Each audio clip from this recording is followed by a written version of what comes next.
Hello, good afternoon and welcome to Baina Midday News, coming to you live from our studios here at Benab House, Atomic Junction, Medina. I'm Khadija Kubra Kailan. Coming up this afternoon, Justin Kodua threatens to expose NPP appointees.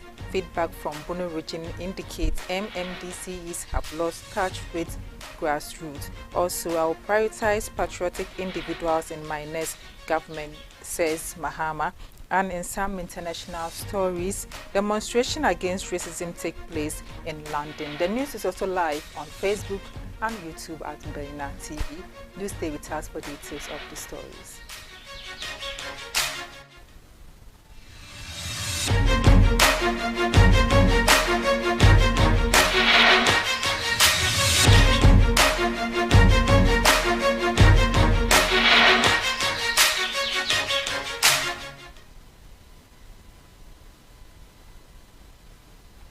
Thank you for staying with us. Now the news in details. The chiefs and people of Gamashi in the Greater Accra region on Saturday poured onto the streets of Accra's native suburb, Jamestown, to celebrate this year's Homoho Festival.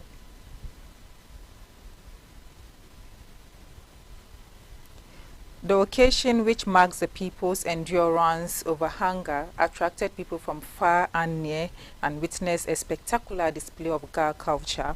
The traditional corn meal quickly was sprinkled by Ga Manche King Taki Teko Suru II, following other rituals by Beshi Manche Ni Ayibote near the Ashia Fort in Jamestown, as visitors and onlookers filled almost every corner of the community. The lead performers were accompanied by sub-chiefs and elders amid the firing of musketry.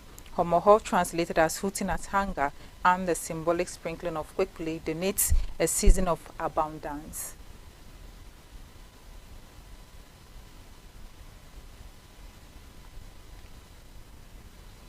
Away from that, the Ministry of Foreign Affairs and Regional Integration has refuted former President John Mahama's allegations that President Akufo-Addo is responsible for the strained ties between Ghana and Burkina Faso. This comes after Mr. Mahama criticized President Akufo-Addo for allegedly damaging Ghana's relationship with Burkina Faso, leading to what he describes as diplomatic tension. In a press release dated August 10th, the ministry described Mr. Mahama's allegations as wholly unfounded and lacking substantial evidence. The press release highlighted ongoing cooperation between the two nations, stressing that the National Electricity of Burkina Faso, Sonabel Power Company, is working with Ghana's Electricity Company of Ghana on power generation. The ministry disclosed that a number of ongoing programs aimed at strengthening cooperation between the two countries. This includes the establishment of Ghana ports of harbors present in Burkina Faso to facilitate the transport of goods from the Tema Harbor to Burkina Faso. The regular exchanges between the Chamber of Commerce of both countries also confirmed the strength of cooperation, with Ghana continuously being the preferred destination for Burkinabe students to learn the English language. Again, the ministry said it was committed to strengthening relationships with neighboring countries and preventing the spread of misinformation that could harm the international cooperation.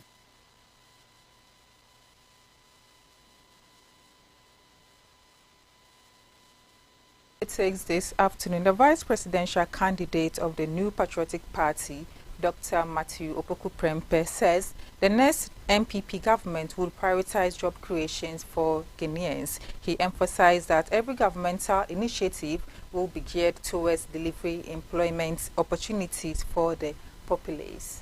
He made this commitment during a community engagement event in Elubo in the Western region. According to Dr. Opoku Prempeh, the focus of the Bawumia government will predominantly be on generating employment. The groundwork for job creation has already been laid through initiatives such as free senior high school education, which aims to nurture the talent of students, and technical and vocational education and training TVET programs that equip the youth with the necessary skills for future employment. The vice presidential candidate outlined ambitious plans for the next NPP administration, including the construction of 111 hospitals, which is anticipated to result in the creation of over 67,000 jobs within the health sector alone. He said Dr. Bawumia intends to provide ICT training for 1 million young individuals, creating numerous job opportunities and expanding employment options significantly. He emphasized that increased job opportunities would not only benefit individuals but also boost the economy through enhanced purchasing power. Dr. Opoku Prempeh urged voters to support the NPP presidential candidate and parliamentary candidates and underscored that their vote would help secure the implementation of these impactful programs and ensure a brighter future for Ghana. Still on the camp of the NPP, the General Secretary of the governing New Patriotic Party, Justin Frimpong Kodua, has issued a stern warning to party appointees as he reveals feedback from the regions indicate a troubling disconnect between some appointees and their local constituents. Frimpong Kodua's comments come after a comprehensive review of the Bono region, where it was noted that certain appointees are failing to maintain effective communication and engagement with their base. In a Facebook post on Saturday, 10th August, Frimpong Kodua made it clear that if these issues are not addressed promptly, he will be compelled to publicly name the appointees involved. Kodua's remarks are likely to stir conversations within the party and among the public as they highlight ongoing challenges in maintaining effective local governance and party cohesion ahead of the 7th December polls. In 2023, the NPP chief scribe made a similar statement encouraging ministers, CEOs and MMDCEs who feel fatigued to resign rather than undermine the party's progress. He expressed concern about the impact of certain appointees' actions on the party's popularity and urged those tired to resign and make way for new faces. He stressed the importance of appointing new faces to propel the NPP towards achieving its objectives, urging the president to consider reshuffling the government for the party's continued success. Also, the flag bearer of the National Democratic Congress, John Dramani Mahama, says he will prioritize patriotism when appointing individuals to serve under the next NDC government if the party wins the upcoming elections.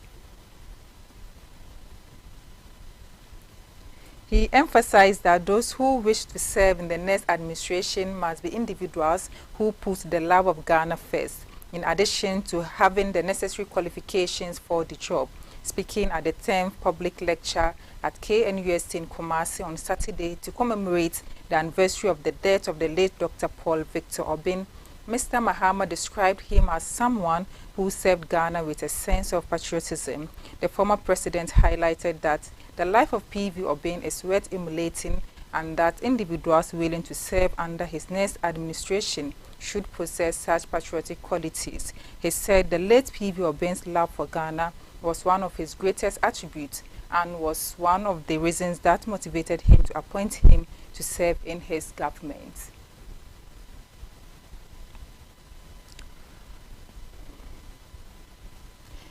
And in some international stories, the UK is bracing for further anti-racist protests that have seen the country descend into chaos. Thousands of people gathered on Saturday at anti-racist rallies being held across the United Kingdom.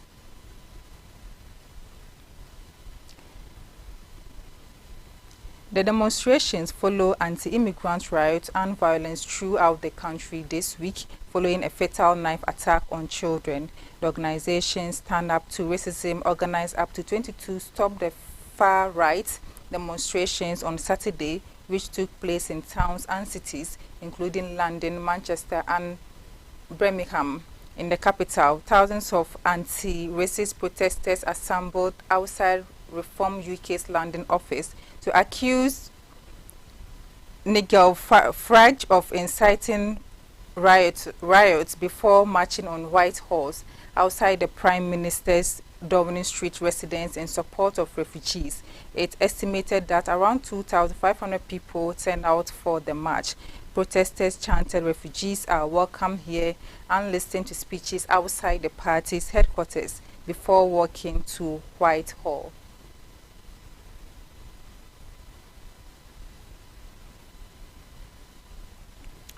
And now in sports, the Ghana Football Association will roll out the free licensed D coaching course for court and women Division 1 league coaches in the northern region. The 8-day coaching course will be held at the Aliyu Mahama Sports Stadium in Tamale from August 13 to 20th, 2024, just a day after the conclusion of a similar exercise in the Ashanti region, which ends on Monday, August 12.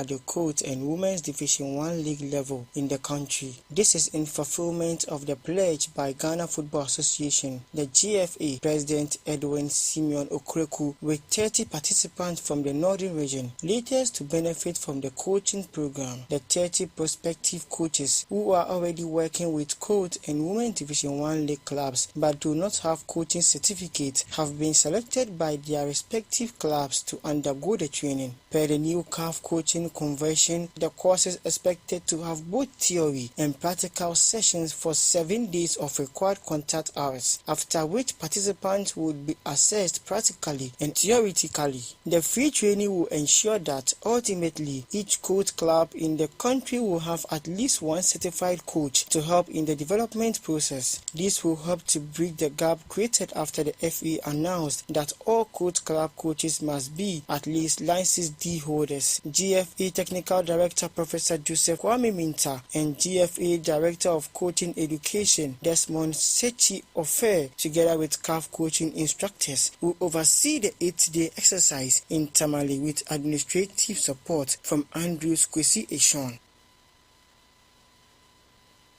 And this is how we end our midday news. For more stories, log on to our website, bainamultimedia.com. I'm Khadija Tukubra Kaila. Have a good afternoon.